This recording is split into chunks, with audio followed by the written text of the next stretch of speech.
Assalamu alaikum wa rahmatullahi wa barakatuh. The two-state solution for Palestine is not a solution, and for all intents and purposes, it is dead. So why is it that Muslims shy away from calling for the one true practical solution that has worked and can work for Palestine? Let's take a look.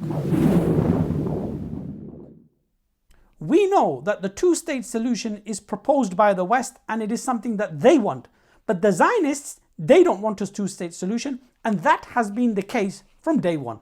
We had several other people in the country, even among the Jews, the Zionists particularly, who were against anything that was to be done if they couldn't have the whole of Palestine and everything handed to them on a silver plate so they wouldn't have to do anything. It couldn't be done. We had to take it in small doses. You can't move 5 or 6 million people out of a country and fill it up with 5 or 6 million more and expect both sets of them to be pleased. And that continues to be the reality today. So in truth, the two-state solution was a hope and an aspiration, and no detailed plan existed for a two-state solution that was ever practical or acceptable to the two parties.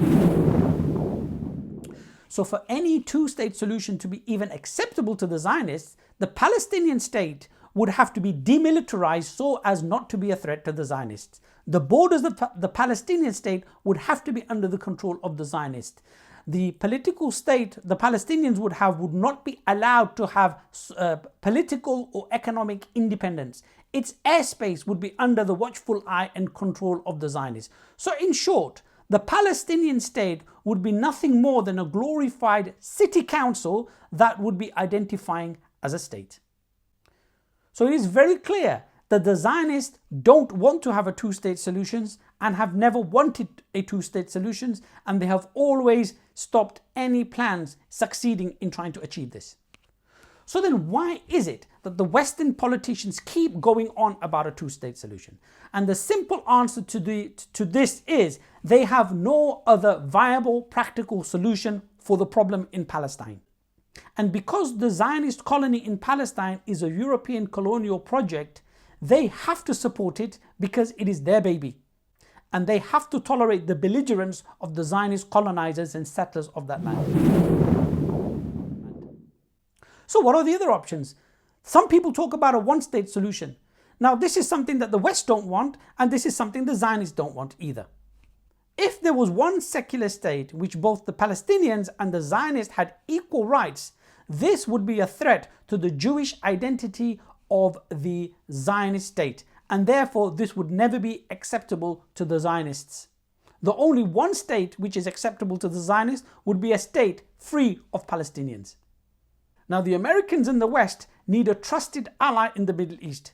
They don't fully trust any of the Arab regimes. They will use them and abuse them, but they do not fully trust them. But the Zionist colony is their colony and they 100% trust it. So to have one secular state which was dominated by Arabs, it would be like any other Arab state, and the Western powers would not be able to fully trust it.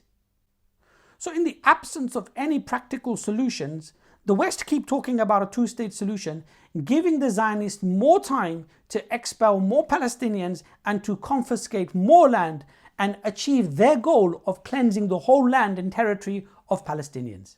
So there is only one real solution for Palestine, a solution which is practical, workable, and is tried and tested. And before I tell you what that is, it is important for you as Muslims to understand why a two-state and a one-state solution, even if they proposed a detailed plan in order to achieve that, why it contradicts Islam and why it can never be acceptable to the Muslims. So even if there was a two-state proposal giving equal rights to Palestinians and to the Zionists, this would not be acceptable to the Muslims for a very simple reason, that this would forever legitimize the theft and occupation of Palestine. And we can never accept that. And a one-state solution, a one-state secular solution would not be acceptable to the Muslims for a couple of reasons. Number one, Islam doesn't recognize sovereignty based on ethnicity or on a piece of land. Sovereignty in Islam is rooted in the deen, because sovereignty is with Allah subhanahu wa ta'ala and not to a race or to a particular land. And Palestine, as far as the Muslims are concerned, is not a nationalistic cause. It has never been a nationalistic cause. Palestine has the third holiest mosque for the Muslims, and it is a blessed land, and it is connected to the Aqidah of over 1 billion Muslims across the world. This is not a nationalistic issue. And it is a land which is revered by Jews and Christians as well. So for any solution to be workable, it needs to recognize these facts. So the believers need to be confident, don't be shy, and call for the only one practical, workable, tried and tested solution for Palestine, which is the Islamic Khilafah state. So why is the Khilafah practical and not the other solutions?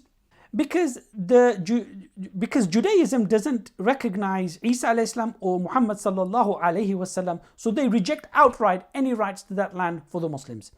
The Christians do not recognize the Prophet sallallahu alayhi wasallam as the final messenger and do not accept the rights of the Muslims over that land. However, Islam recognizes all the prophets. And even though their teachings have expired and their Sharia has expired, the Sharia of Muhammad sallallahu alaihi wasallam recognizes them as Ahlul Kitab and gives them rights in order to practice their religion, and the Sharia guarantees their protection, which they do not extend to us. And this is not mere theory, because when I say it is tried and tested, when Islam came to that region for 1400 years, Jews, Christians and Muslims lived in Palestine. And the only two times that civility was punctuated with violence and bloodshed was when the European Crusaders created their state and brought bloodshed and violence, and when now the European colonialists have created a Zionist colony, they have brought bloodshed and violence. The only people that have created harmony in that land is the Muslims. It is the only practical, it is the only workable, and it is the only tried and tested solution for that land.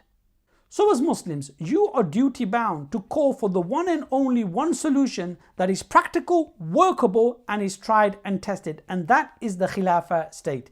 And the only deen acceptable to Allah subhanahu wa ta'ala is Islam. Allah subhanahu wa ta'ala says, Inna ad-deena indallahi al-Islam.